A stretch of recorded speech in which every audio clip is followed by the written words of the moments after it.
Bonjour tout le monde, une autre petite capsule pour vous parler d'une plante que ça vous prend absolument dans vos jardins, OK? C'est l'absinthe. L'absinthe, c'est une plante qui est répulsive, qui est insecticide, elle peut être même fongicide, on va en reparler un petit peu plus loin durant la saison. Elle va vous aider contre 4 prédateurs qui nous ont fait chiaster l'été passé, OK? La première, la pierrite du chou. Tu te rappelles la petite chenivette, là? C'était beau, hein? Après ça, on a ici la mouche de la carotte. As-tu eu des carottes de même? Ben ça, c'était la mouche de la carotte. Hein? La teigne du poireau. As-tu eu des poireaux de même? Ben ça, c'était la teigne du poireau. Puis aussi la limace. Avec l'absinthe, on va faire un purin. OK? Je reviens avec les purins. C'est biologique, c'est naturel. Il faut que vous en alliez vers ça. Alors, tu prends de l'absinthe, hein, qui est une vivace. Tu vas mettre ça dans une grosse chaudière de 5 gallons de plastique. Hein?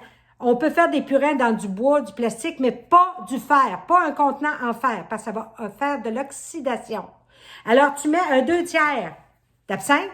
Moi, je mets une roche pour que ça reste réellement dans la chaudière. Hein. Tu vas remplir ça d'eau, fait que ça prend une roche pour pas que ça monte. Je couvre ça avec une vieille guenille, puis elle va macérer. Ça veut dire qu'on va la laisser dans cette eau-là dehors hein, pendant 10 jours. Une fois par jour, tu enlèves la guenille, tu brasses ça pour faire rentrer de l'air. Puis au bout de 10 jours, ça va être prêt.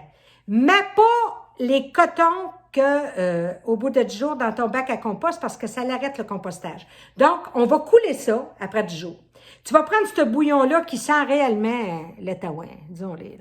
Tu vas prendre 10% de ce bouillon-là, 90% d'eau, et tu vas aller arroser une fois par semaine les plantes, les carottes, les poireaux, ainsi de suite, les choux, hein, pour pas avoir de ravageurs. Tu vas en avoir quelques-uns, mais pas assez pour nuire à tes plants. L'absinthe, ça vient à peu près 90 cm de haut. C'est une belle plante argentée, mais elle se reproduit aussi pire qu'une maladie vénérienne, par la graine. La graine. Alors, aussitôt qu'elle monte pour faire ses petites boules de graines, coupe-y l'envie de se reproduire, fais comme tu fais avec d'autres choses, parce que toute la rue chez vous va avoir de l'absinthe, mais ça vous en prend. Donc, c'est le temps présentement d'acheter vos graines d'absinthe et de les partir à la maison. Là-dessus, on lâche pas, on cultive notre bonheur. Bye-bye!